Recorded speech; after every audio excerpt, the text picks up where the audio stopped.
What's up, guys? Welcome back to the Doghouse. Today we have a special guest, Eddie. Can you tell us a little bit about yourself and what you do? Yes, good morning. Thank you guys for having me. My name is Eddie Cuencas. I am a local sports reporter here in the Tallahassee area.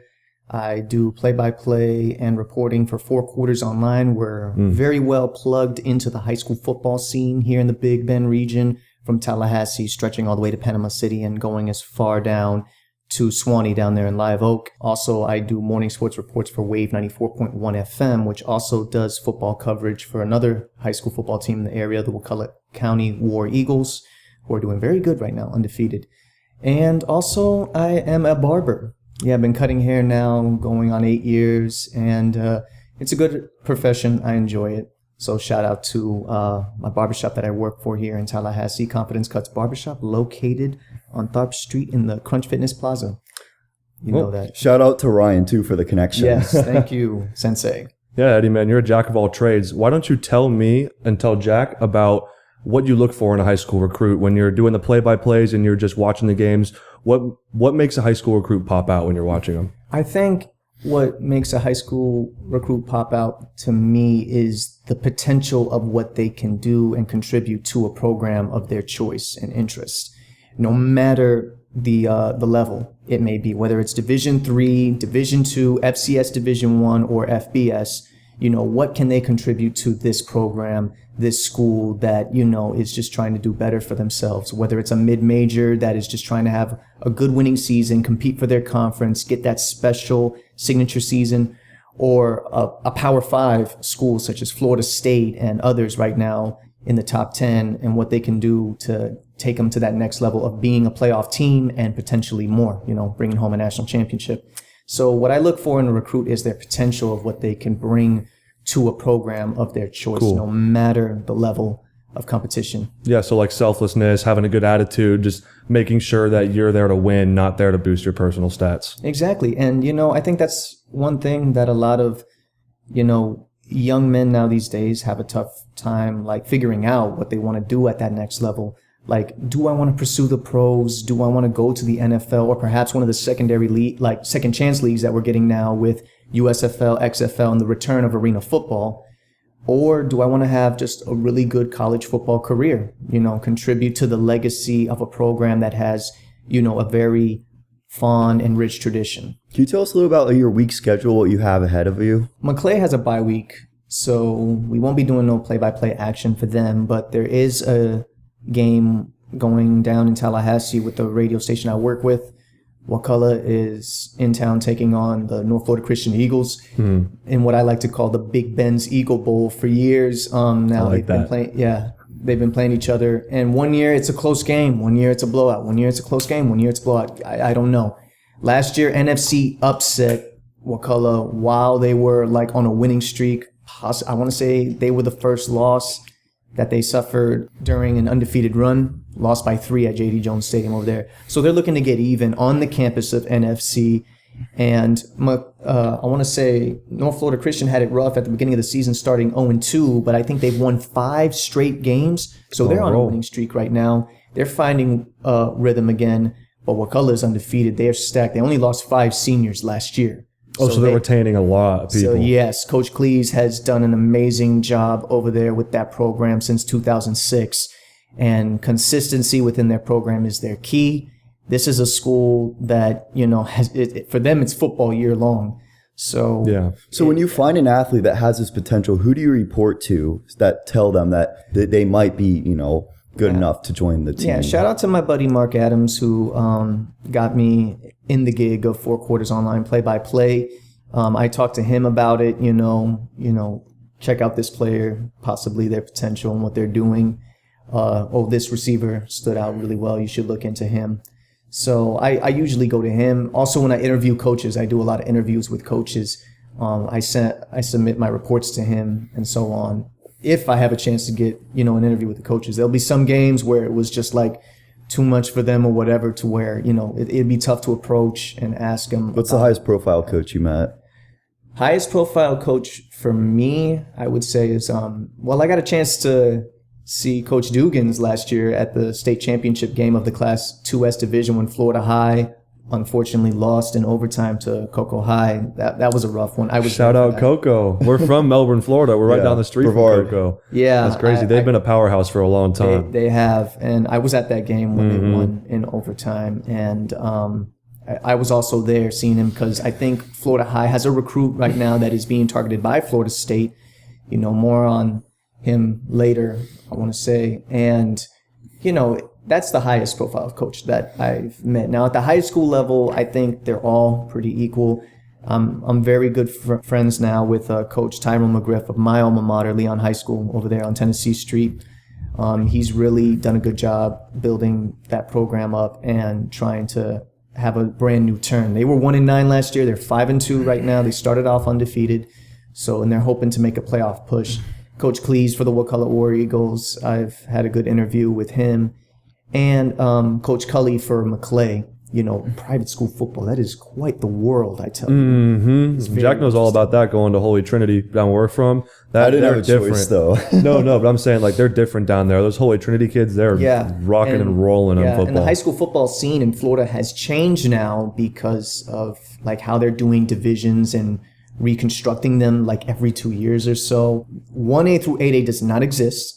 Yeah. It's now, there's 1R, 1S, 2S, 3S, 4S, and the freelance district, which, you know, many schools may not have the numbers, so they're just all in one gigantic district. Schedule whoever you get, and I guess you have, you know, you're just playing football, hoping for a winning season. I don't think you compete, however, for a state playoffs like they do in divisions 1R, 2S going up. Yeah, times have changed. I mean, when we were around, it was just 1 through 8A. That's all we had. It was simple. Yeah, it was simple. Yeah, but I think the reason why they changed that is because multiple reasons. For one, I think they wanted to crack down on how schools have been recruiting legally now for some times. It's no secret that there are some high schools that do that, you know, throughout the country.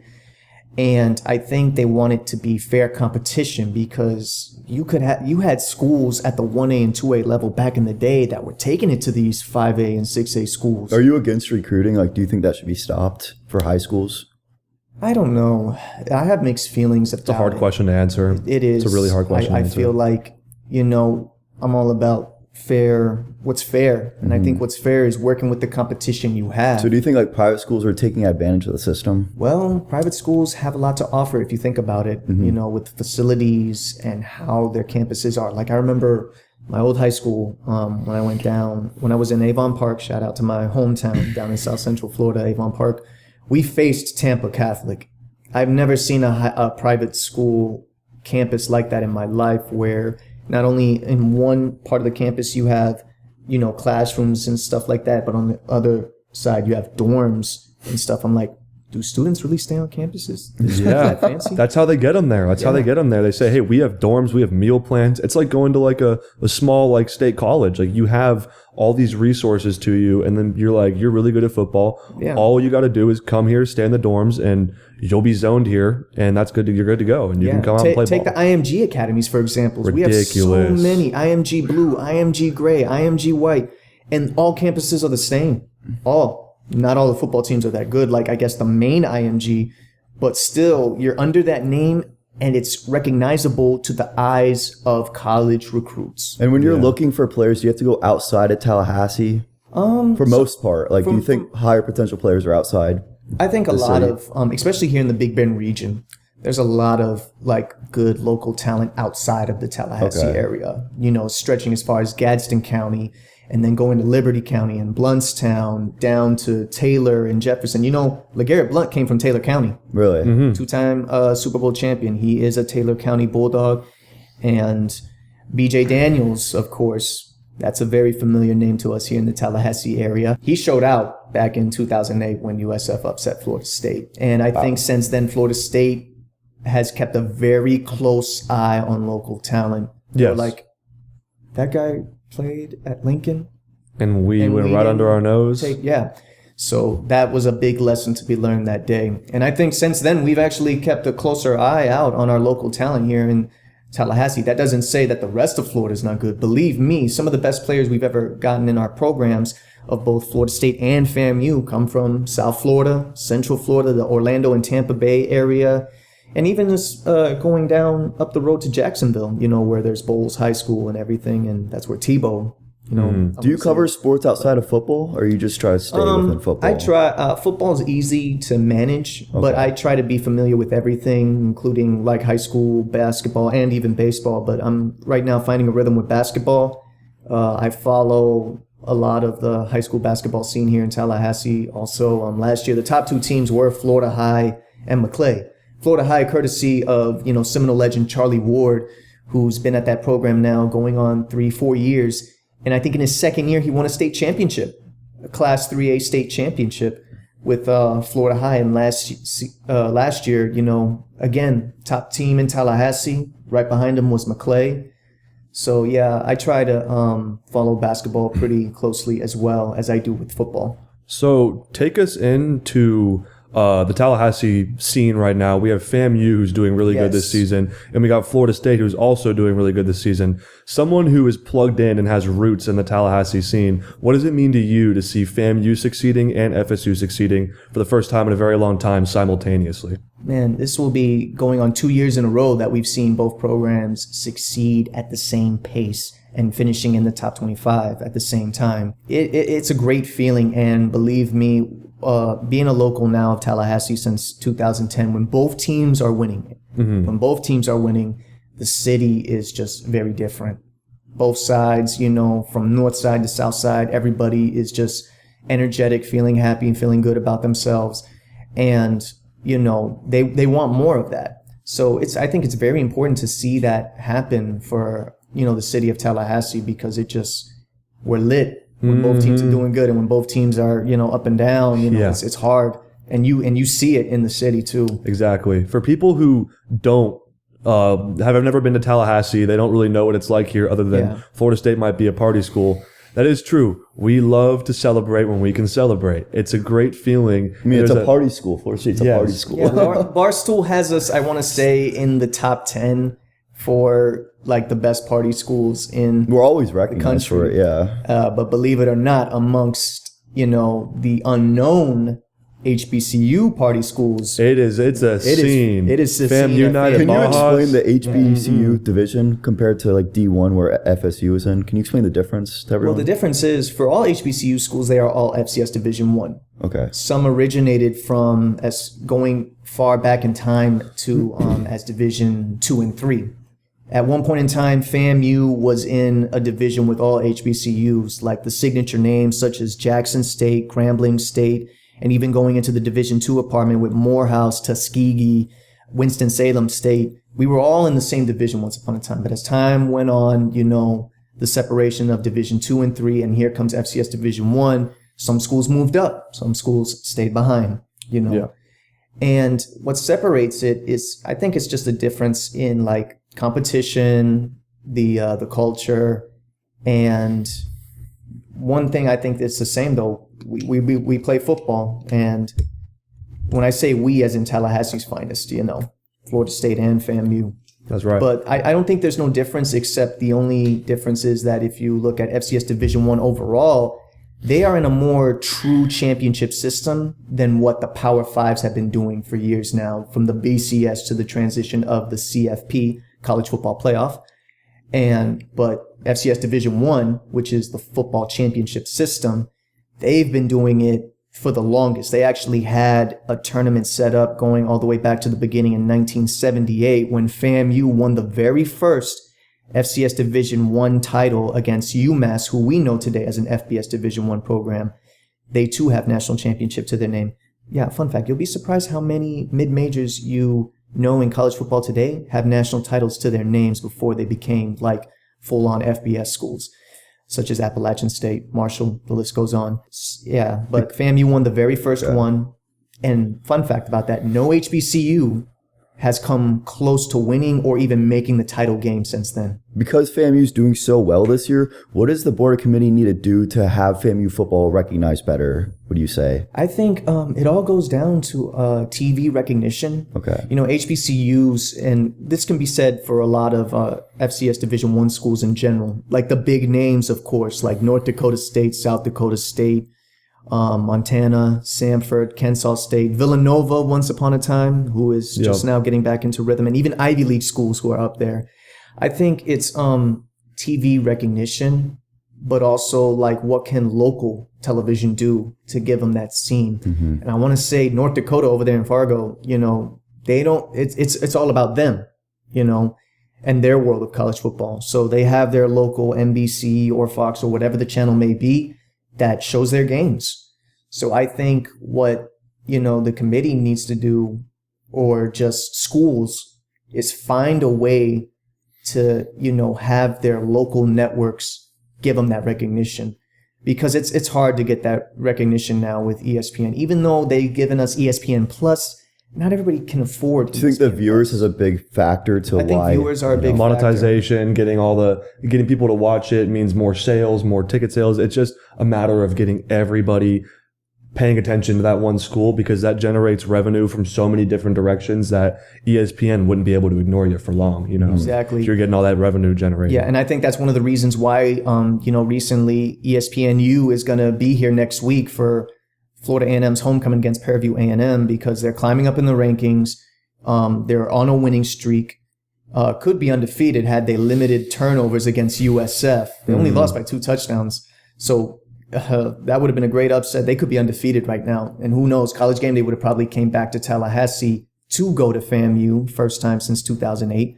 So there was a possibility for that. We never know. Let's go into the final section. Let's talk about the team that's 6-0 right now, Yes. the team that has playoff aspirations, the team that ESPN and all those other media outlets might be underplaying a little bit right now because of how we've been in the past. Yes. FSU takes on Duke at 7:30 this Saturday night in Doak Campbell Stadium. What are your thoughts? And also after that, what are your thoughts going forward on the rest of the season? Well, for starters, this Duke team is not the Duke of old. And even, what we were past tense, still they showed signs of how they've been getting better throughout the years. Now, I'm going to say this respectfully. Duke is ideally still seen as a basketball school, but their football program has gained respect. They're a tough opponent in our division. They've We're gained my scared to respect. play them Yeah. because we know they're kind of top with Clemson on. Yeah, they almost. did, and they beat Clemson in an impressive fashion this year. When has Duke in general, Duke football, ever won big like that? Yeah. 28-7 know over of, Clemson. yeah. Neither do I. And it was convincing, too. It was a convincing fashion game. Riley Leonard's legit. Hopefully he's playing at least above 50% Is the quarterback this still Saturday. questionable for Duke? He is. Yes. Okay. I was reading about that. They said he was likely to play. It may be a game time decision. I hope he doesn't go out there and play. I mean, I would love if Riley Leonard was healthy, because I want a good match. I want it to be fair. Same. But if he's playing at like 50%, we're just going to be sending the hellhounds after him all game, blitzing, and he can't really run There's that a well. high risk to get hurt, you're saying? Yes. and Very. His injury, I believe, against Notre Dame. That was the game. Yes. At the very, very end, like the last second. It was a so high unfortunate. ankle sprain. High ankle sprain. That is not easy injury to recover from. Rolled right on top of it. So what's your prediction for that game? I mean, if Florida State goes into old habits, it can be close, because the last 2 meetings with Duke have been questionable. We were different teams, but still, nonetheless, it was questionable. 2017 was the closest Duke ever got to beating us. We had to come back in that game and win 17-10. Yeah. And 3 years ago was the most points ever recorded in the series between us. We won 56-35. Yeah, I remember that. So you have to ask yourself, like, how is it that we've been finding ourselves in these tough situations this year of stooping to the level of our competition when you have the depth chart from the transfer portal, the talent?